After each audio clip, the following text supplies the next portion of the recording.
오늘 함께 나누실 하나님 말씀은 고린도전서 9장 1절부터 14절까지 말씀입니다. 고린도전서 9장 1절부터 14절까지 말씀입니다. 제가 가진 성경으로 신약성경 273면 9장 1절부터 14절까지의 말씀을 저와 여러분들이 한 절씩 교독하도록 하겠습니다. 내가 자유인이 아니냐 사도가 아니냐 예수 우리 주를 보지 못하였느냐 주 안에서 행한 나의 일이 너희가 아니냐.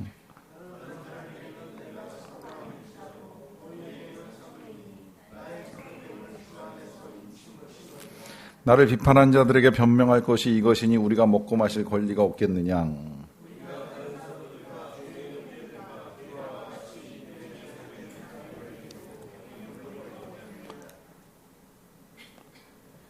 어찌 나와 바나바만 일하지 아니할 권리가 없겠느냐.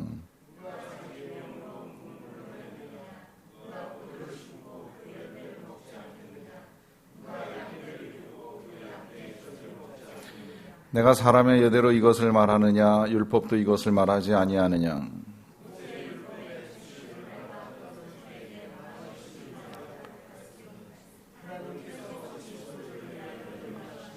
오로지 우리를 위하여 말씀하심이 아니냐. 과연 우리를 위하여 기록된 것이니 밭가는 자는 소망을 가지고 갈며 곡식 떠는 자는 함께 얻을 소망을 가지고 떠는 것이랑.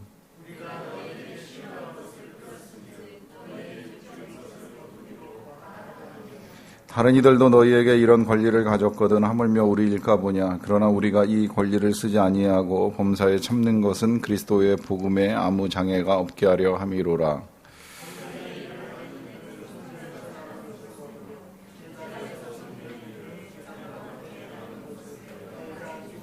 같이 읽겠습니다. 이와 같이 주께서도 복음 전하는 자들이 복음으로 말미암아 살리라 명하셨느니라. 아멘.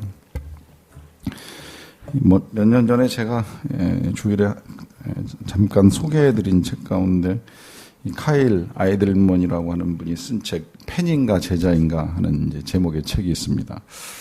이후에도 이제 이분의 좋은 책들이 여러 권이 나왔는데 이 팬인가 제자인가라고 하는 이 책 제목은 이 질문을 통해서 이제 우리에게 주는 메시지가 아마 제목에서도 느껴질 거라고 생각을 해요. 그러니까 예수님에 대해서 우리가 팬이냐 제자이냐 하는 이제 질문을 하는 겁니다. 조금 위치가 다르다는 거 알고 계실 거예요. 팬은 그야말로 이제 예수님을 바라보고 좋아하고 하는 사람이라고 할 수 있습니다. 근데 제자는 좀 다르죠. 제자는 예수님을 믿고 예수님의 가르침을 듣고 예수님을 따라가는 사람입니다. 저는 개인적으로는 요즘 같으면 팬도 대단하다 이런 생각이 들어요. 팬 앞서서 개인적으로는 관중이나 관객도 있지 않나. 예수님에게 열광하거나 예수님을 좋아하거나 하지는 않아도 그냥 와서 이렇게 예수님을 바라보면서 도대체 저분은 누굴까, 뭐 하는 사람일까, 어떤 분일까, 이제 이 정도의 질문을 가지고 바라보는 이제 관중 수준의 그리스도인도 많은데 거기서 팬이 되면 대단한 거죠. 이 요새 특히 왜 팬심이라고 하는 표현 있잖아요.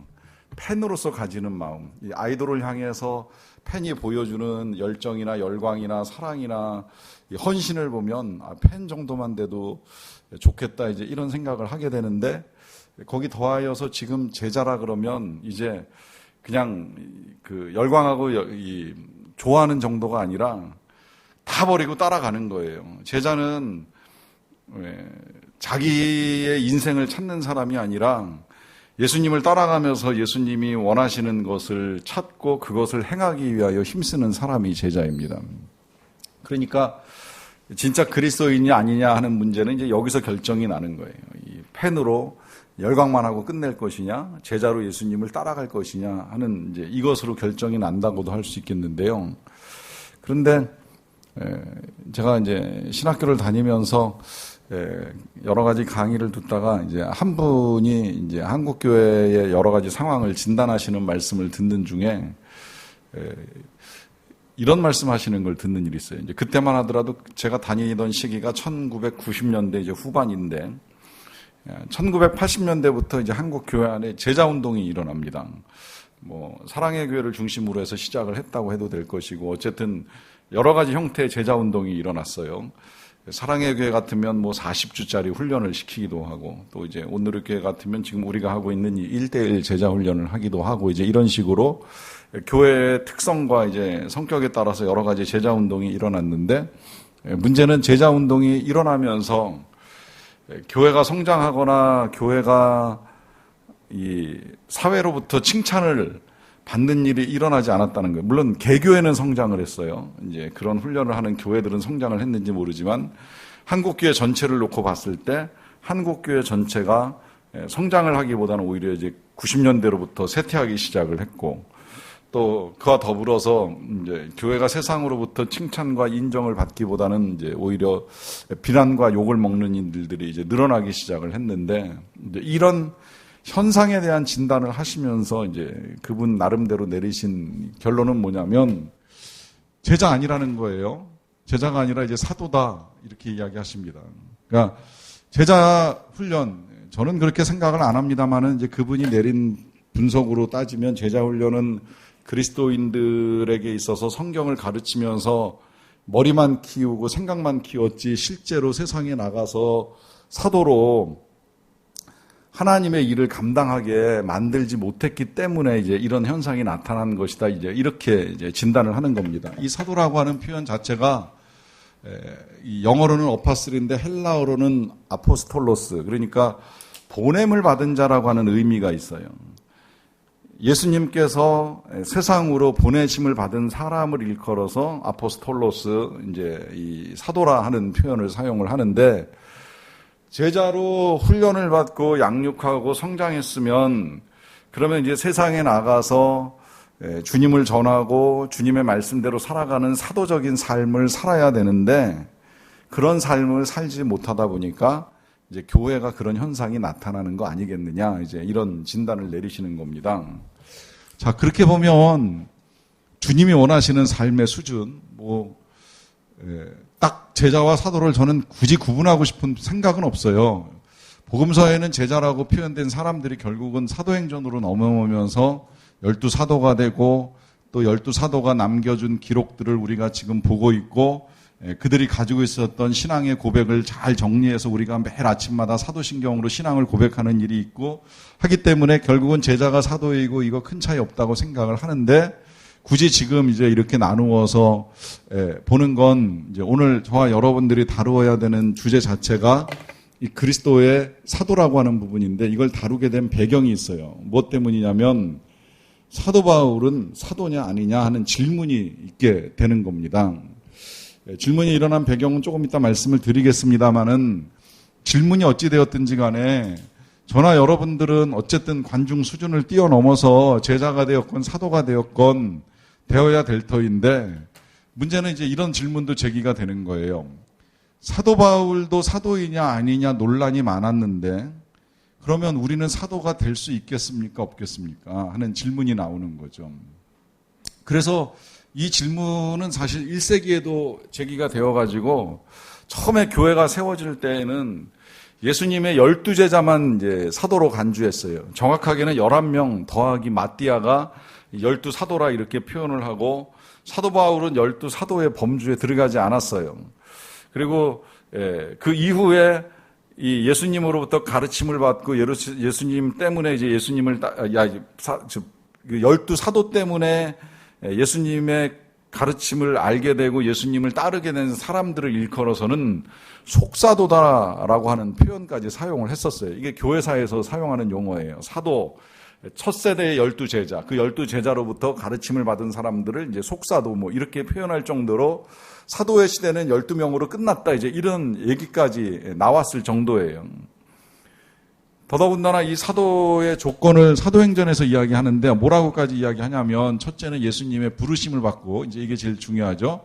그 다음에 예수님과 함께 그 생애를 같이 하고, 마지막에 예수님의 부활을 목격하고, 그 부활을 목격한 다음에 이 사도로서의 이제 표적이라고 하는 건 이제 능력과 기사가 나타나는 것이다, 이제 이렇게 볼 수 있는데, 이와 같은 것들이 나타날 때에 사도라고 할 수 있겠는데, 이 사도의 이와 같은 특성들이 긴 시간 동안 나타나는 일이 없습니다. 더더군다나 이 사도 바울 같은 경우에는 부르심을 받기도 했고 부활하신 예수님을 목격도 하고 그를 통해서 표적도 나타나지만 예수님과 3년의 공생애를 같이 아니하였기 때문에 그가 진짜 이제 사도냐 하는 논란이 여전히 남아 있었어요.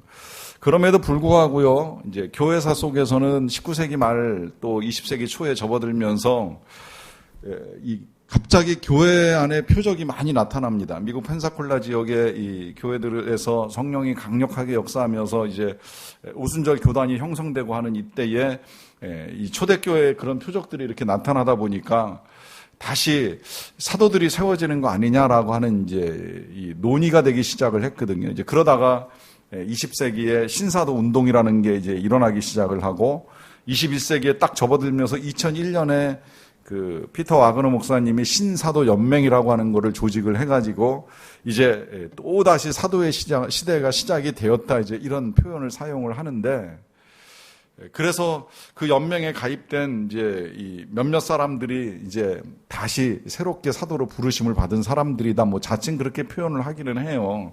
근데 이제 그게 진짜 옳으냐 그르냐에 있어서는 이제 지금까지도 이단 시비가 굉장히 많습니다. 자, 그러면 이제 여기서 이 말씀을 드리는 이유는 뭐냐면, 사도가 12사도 이외에도 존재할 수 있느냐 없느냐라고 하는 논란이 계속 있을 수는 있다는 거예요. 12사도만 사도냐? 그 이외에 사도가 있느냐 없느냐? 그 이외에 없다고 하면 과연 바울 사도는 사도가 될 수 있느냐 없느냐 하는 이런 이제 복잡한 문제가 나오잖아요. 여러분, 여기서 오늘 이 본문을 다룰 때에 이제 이 이야기를 제가 길게 말씀드리는 이유가 있어요. 그것은 뭐냐면, 사도가 12명으로 끝났건 아니면 뭐 거기에 사도 바울이 추가가 됐건 안 됐건 분명한 건 뭐냐면, 교회는 4가지의 중요한 속성을 가지고 갑니다. 이때 교회라고 하는 건 이제 우리 성도라고, 이제 성도 공동체라고 늘 말씀드립니다만은, 교회 4가지 속성, 이제 이게 지금 우리 사도신경에 다 표현되어 있는데, 제일 첫 번째, 우리가 여러 가지 신앙 고백 쭉 하다가 뭐라고 이야기해요? 나는 성령을 믿사오며, 그 다음에 뭐라 그래요? 거룩한 공교회와, 그러고 나가잖아요.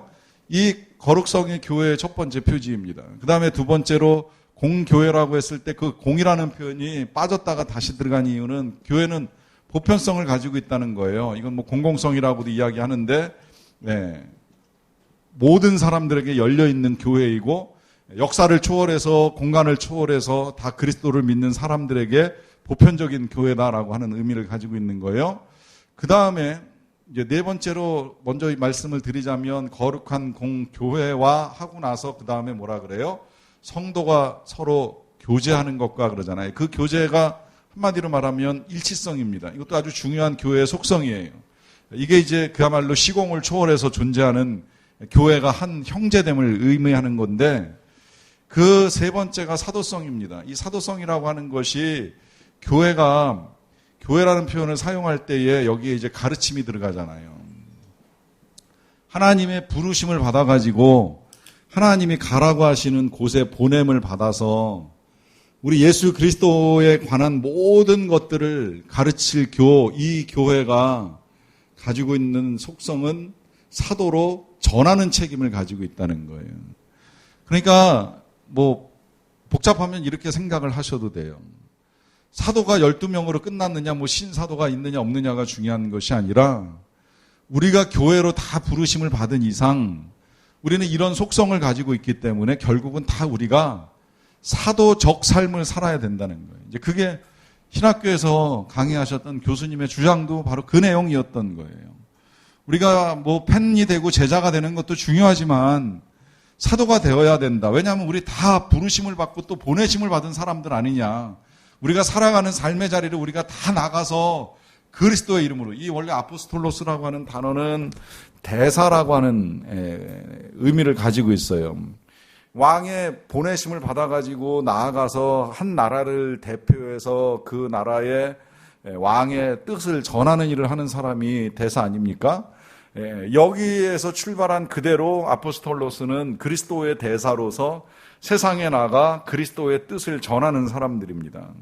그런 의미에서 우리는 다 사도가 아닐지라도 사도적인 삶을 살아야 된다는 거예요. 그리고 사도 바울은 누구보다도 그런 삶을 분명하게 살았던 사람이에요. 사도적인 삶을 살았습니다. 그러니까 늘 그의 이름 앞에는 항상 사도라고 하는 수식어가 달라붙어 있는 거예요. 그런데 문제는 뭐냐면 그렇게 살아도 사람들에게 질문이 나옵니다.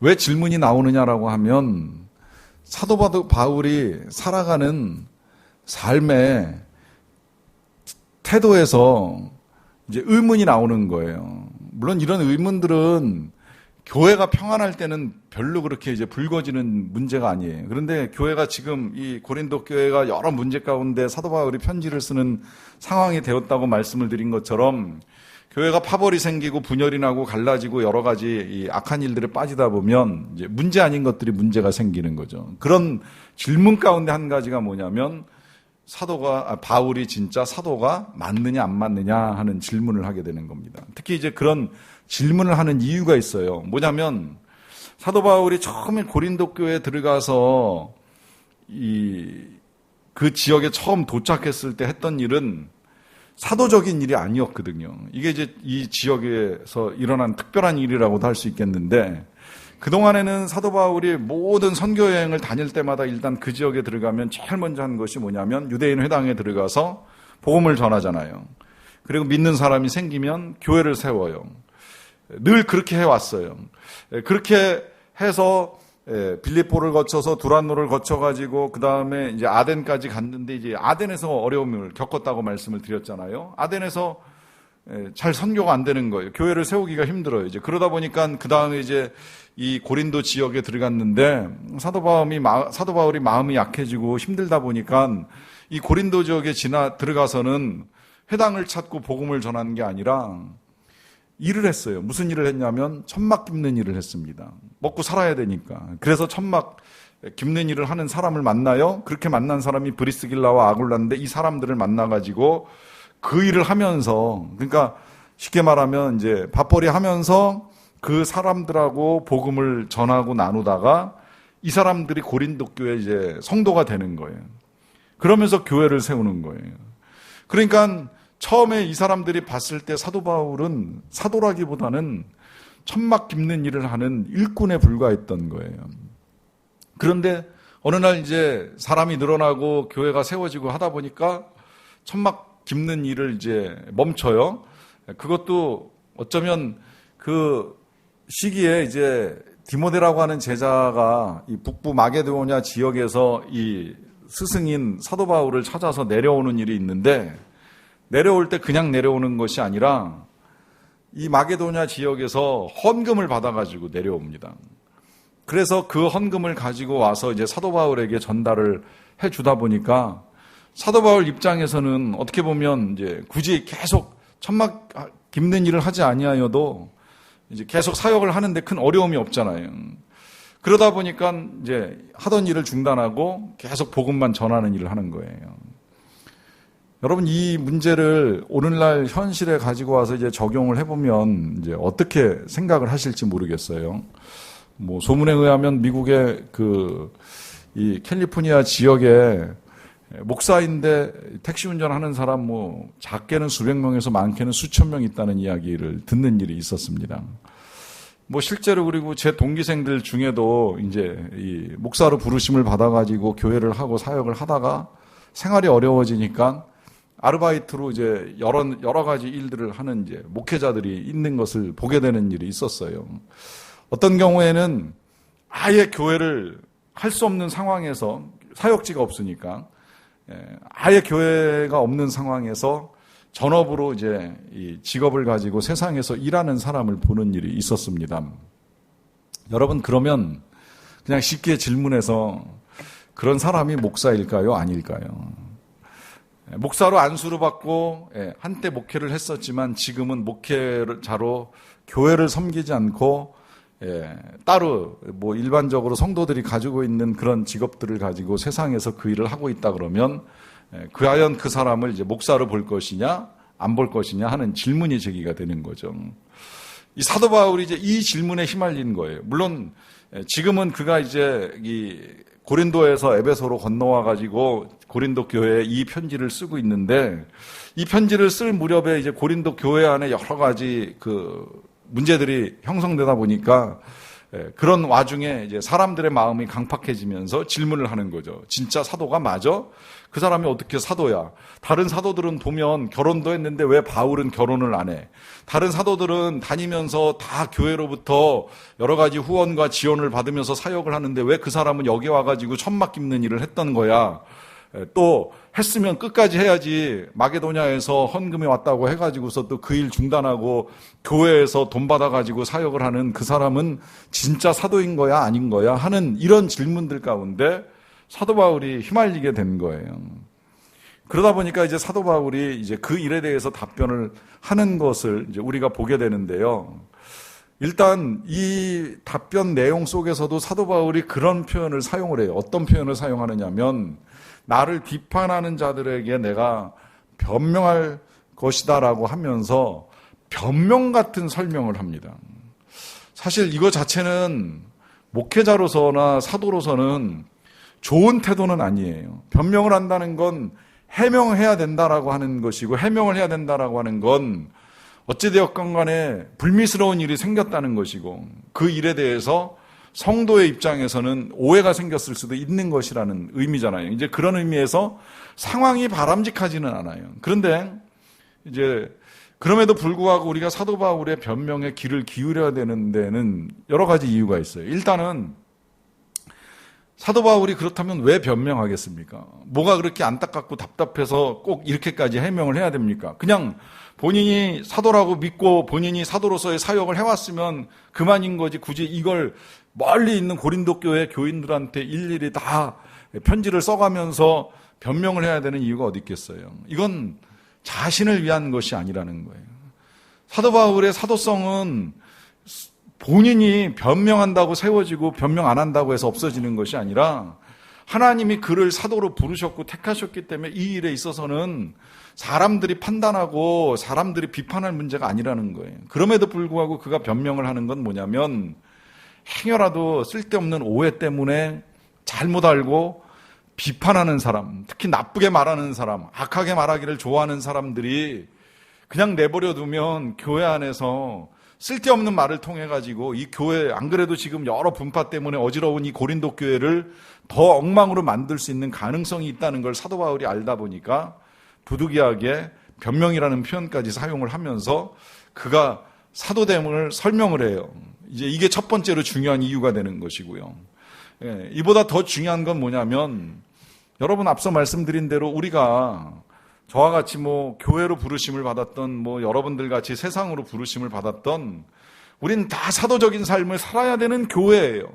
다 거룩해야 되고, 다 세상에 공적인 일을 행해야 되고, 또 다 한마음으로 한몸 되어 살아가야 될 교회로 부르심을 받은 이상 사도 바울이 보여주는 이 사도적인 삶의 태도를 배제할 수는 없다는 겁니다. 이제 그러하기 때문에 사도 바울의 변명이 단순히 변명으로만 끝나는 것이 아니라 진짜 사도를 통해서 우리에게 들려주시는 하나님의 말씀을 듣는 거예요. 특히나 이 사도를 우리가 정확하게 이제 보고 가는 일이 중요한 건 뭐냐면, 실은 우리의 믿음이 결국은 궁극적으로 사도들을 통해서 계승돼 왔습니다. 물론 우리가 예수님을 믿는 믿음을 가지고 살아가는 건 맞지만, 처음에 그 예수님을 향한 믿음을 일깨워주고 전해준 사람들은 말 그대로 12사도 더하기 사도 바울이었던 거예요. 그리고 성경은 그래서 이제 그들의 행적을 사도행전으로 기록할 뿐만 아니라 그들이 가지고 있었던 신앙 고백을 지금까지도 우리가 사도신경이라고 하는 이름으로 외워서 고백하는 일을 하잖아요. 이게 사도들의 가르침이 우리에게 전달된 것이라고 하는 의미지요. 그러다 보니 이제 이 바울의 가르침 속에서 오늘 사도적 삶을 살아야 하는 우리가 어떻게 살아야 되는지를 보는 일은 아주 중요하다고도 할 수 있겠는데, 보는 건 지금까지 봤던 것처럼 그렇게 어렵진 않아요. 왜냐하면 이제 오늘 본 이 단락 1절부터 14절까지만 잘라서 보더라도 사도 바울은 이 부분에 있어서는 일일이 설명하지 않고요. 질문만 무려 17번을 합니다. 그것도 이제 반어적 질문으로 답이 뻔한 내용을 가지고 계속 질문하면서 나가는 걸 이제 우리가 볼 수 있는데, 그렇기 때문에 그 질문 쭉쭉쭉쭉 읽어 나가면서 도대체 사도에게 있어서 중요한 것이 무엇인가 하는 것을 이제 정리를 해 나가도록 하겠습니다. 자, 먼저 이렇게 시작이 돼요. 1절을 보시면 내가 자유인이 아니냐 하는 말씀으로 시작이 됩니다. 자, 첫 번째 사도의 특징, 우리가 제일 먼저 접근을 해야 되는 건 뭐냐면, 사도는 자유인이라 하는 겁니다. 자유인. 자, 그가 자유인이라고 하는 말을 하는데 이제 있어서는 갑자기 이것이 뜬금없이 말하는 건 아니에요. 이게 사실은 이제 지난주에 읽었던 말씀하고도 연관이 있어요. 지난주에 읽었던 말씀 기억하시죠? 자, 우상의 제물, 이거 시장에 판매되어 나왔는데 이거 먹어도 되느냐 말아야 되느냐 하는 질문이 제기가 됐어요. 자, 뭐라고 답이 나왔습니까? 먹는다고 믿음이 나쁜 것도 아니고 안 먹는다고 믿음이 좋은 것도 아니다. 먹을 수도 있고 안 먹을 수도 있다. 다만 내가 먹는 것 때문에 누군가 믿음 연약한 자가 흔들릴 것 같으면 나는 평생 고기 안 먹어도 그만이다. 그러나 먹든지 안 먹든지 우리는 자유하다 하는 거예요. 거기서부터 또 시작을 하는 거예요. 우리는 자유하다라고 하는 것이죠. 자, 그러나 자유할 뿐만 아니라 한편으로는 사도다 하는 거죠. 그러니까 내가 사도가 아니냐 하면서 예수 우리 주를 보지 못하였느냐? 무슨 이야기예요? 사도 바울이 봤다는 이야기를 하는 거예요. 자신도 만났다는 이야기를 하는 거예요. 그리고 나서 하는 이야기가 뭐냐면, 주 안에서 행한 나의 일이 너희가 아니냐라고 하면서 뭐라고 말을 하냐면, 자기는 사도로서 증거를 가지고 있다라고 하는 겁니다. 그 증거가 뭐예요? 바로 너희, 교회라고 하는 거죠. 자, 이걸 다른 말로 표현하면 열매라고도 표현할 수 있겠는데, 사도는 그 열매가 나타난다는 거예요. 그 부분은 조금 사도 바울이 설명합니다. 다른 사람들에게는 내가 사도가 아닐지라도, 사도처럼 보이지 않았을지는 몰라도 너희에게는 누구예요? 고린도 교회에는 나는 사도다. 왜냐하면 나의 사도됨을 주 안에서 인친 것, 여기서 인쳤다라고 하는 것이 보증인데 이제 그게 증거라는 의미입니다. 그러면서 이 교회가 증거이니 그러니 내가 너희에게 있어서만큼은 사도가 아니겠느냐, 이제 확실하게 말씀을 하시는 거예요. 자, 계속 이어나갑니다. 3번, 나를 비판하는 자들에게 변명할 것이 이것이니 하면서 앞서 말씀드린 이 내용입니다. 나를 비판하는 사람들에게 굳이 변명할 필요는 없겠지만 오해를 풀고 잘못된 걸 바로잡기 위해서 변명을 하는데, 자, 4번, 우리가 먹고 마실 권리가 없겠느냐? 우리가 다른 사도들과 주의 형제들과 게바와 같이 믿음에 자매된 아내를 데리고 다닐 권리가 없겠느냐? 어찌 나와 바나바만 일하지 아니할 권리가 없겠느냐? 하면서 사도에게 뭐가 있다고 말씀을 하세요? 권리가 있다라고 말씀을 하세요. 그 권리는 뭐예요? 그 권리는 먹고 마실 생계의 권리가 있다라고 하는 것이고, 또 바울과 게바와 다른 주의 형제들과 사도들처럼 결혼할 수 있는 권리도 있고, 또 심지어 바울과 바나바만 일하지 아니할 권리, 그러니까 일하지 않는다라고 하는 건 무슨 이야기가 되는 거냐면, 세상에서 다른 직업을 가지고 일하지 않고 전업으로 사역을 할 수 있는 그런 권리가 있지 않겠느냐 하는 말을 하는 겁니다.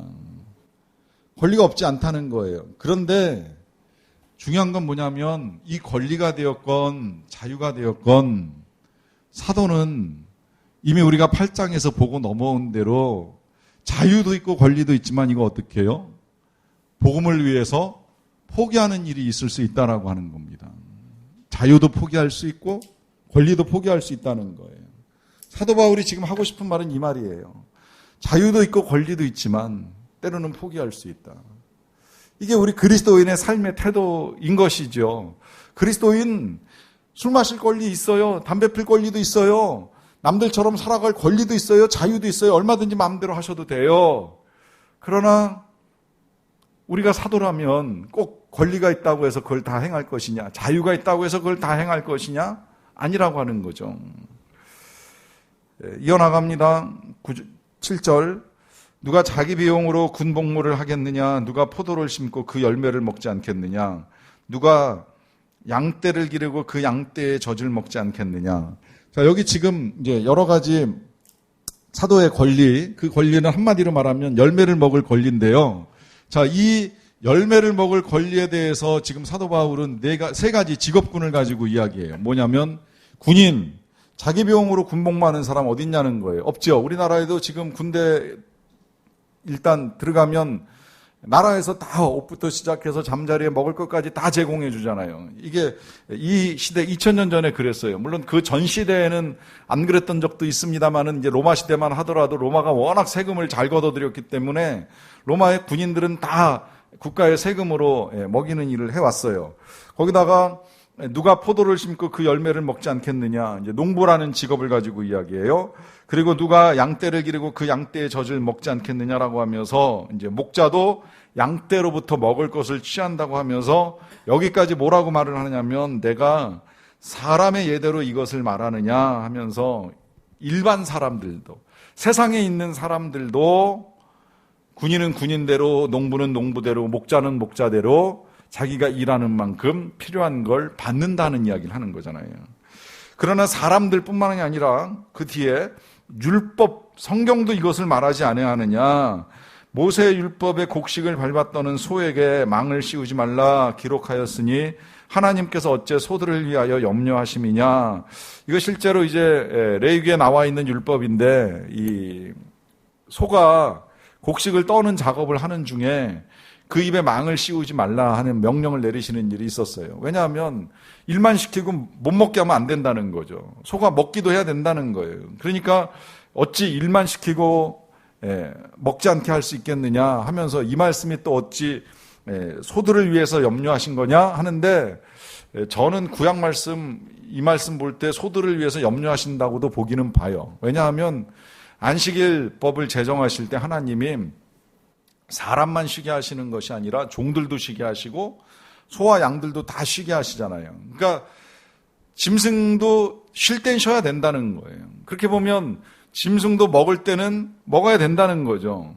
그리고 그렇게 보는 것이 아무 문제가 없는 것이 뭐냐면 그렇게 짐승의 안식과 짐승의 음식을 배려하시는 하나님이라면 우리를 향한 하나님의 배려는 훨씬 더 크다는 거죠. 우리가 먹는 문제, 우리가 쉬어야 되는 문제에 있어서 하나님이 절대 무관심하지 않다는 거예요. 그러니까 하나님의 일꾼인 이 사도들도 필요에 따라서 필요한 걸 받고 쓰는 데 있어서는 아무 문제가 없다. 이제 이렇게 지금 말씀하시는 겁니다.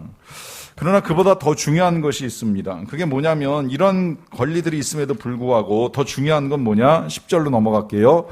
오로지 우리를 위하여 말씀하심이 아니냐? 과연 우리를 위하여 기록된 것이니 율법이 밭 가는 자는 소망을 가지고 갈며 곡식 떠는 자는 함께 얻을 소망을 가지고 떠는 것이다 라고 하면서 사도는 소망을 가진 자라 하는 말씀을 합니다. 소망.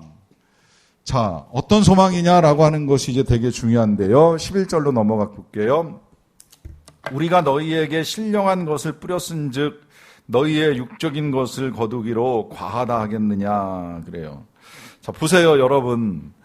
그냥 상식적으로 우리가 알고 있는 영적 지식을 가지고 생각을 할 때 육신적인 게 중요합니까? 영적인 게 중요합니까? 뭐 말하나 마나 영적인 게 중요하죠. 이건 명백하잖아요. 육신의 일은 썩어질 것이요 사라질 것이요 유한한 것이라고 말씀했어요. 영적인 것은 영원한 것이고 멸망하지 아니하는 것이라고 하는 걸 분명히 우리가 알고 믿고 살아갑니다. 자, 그러면 이 사도인 바울이 고린도 교회에 영적으로 신령한 은혜를 끼치면서 복음과 구원의 은총을 나누어 주었는데 너희의 육적인 것을 거두어서 육적인 필요를 채운다고 해서 그것이 과하다, 지나치다 그렇게 생각할 수 있겠느냐라고 하는 거예요.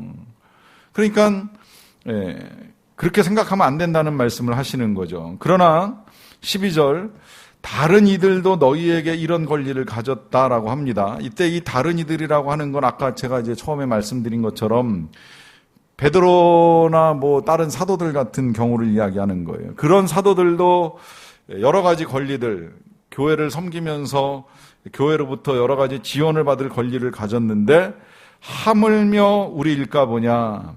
그러나 우리가 이 권리를 쓰지 아니하고 범사에 참는 것은 그리스도의 복음에 아무런 장애가 없게 하려 함이라 하면서 사도 바울도 다른 사도들과 똑같이 권리를 가지고 있지만 그 권리를 쓰지 않고 참는다는 거예요.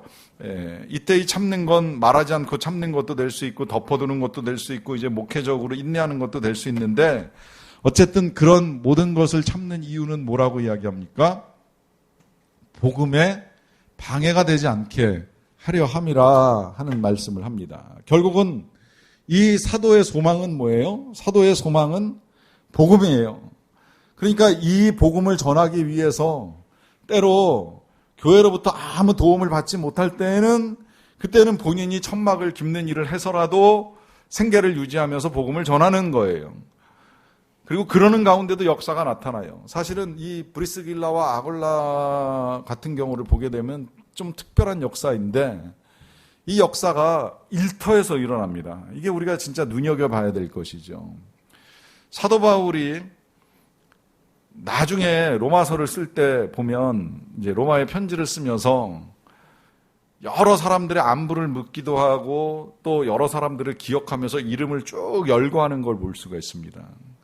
그 가운데 이제 특별하게 여기는 몇 사람이 있어요. 그 중에 한 부부가 바로 이 브리스길라와 아굴라 부부잖아요.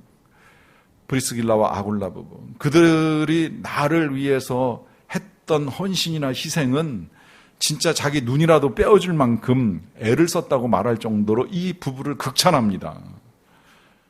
그렇다면 거꾸로 보면 이 부부는 사도 바울에게 굉장히 충성스럽고 헌신된 제자요 일꾼이었는데 이 부부를 어디서 만나느냐면 일터에서 만나요. 그것도 부부가 사용자였고 바울이 노동자였어요. 그 집에 들어가서 월급 받으면서 일하는 일꾼 같은 위치였어요. 그런데 거기서 복음이 증거되고 사도의 역사가 나타나면서 위치가 바뀌는 거죠. 바울은 스승이 되고 브리스길라와 아굴라는 제자가 됩니다.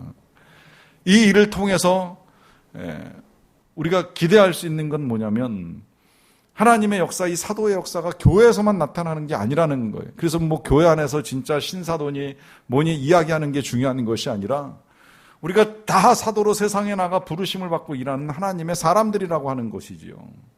그때 우리에게 있어서 필요한 건 뭐냐? 자유, 권리 아니라는 거예요. 때로는 포기할 수도 있고 양보할 수도 있고 할 수 있다는 거예요. 왜 할 수 있냐?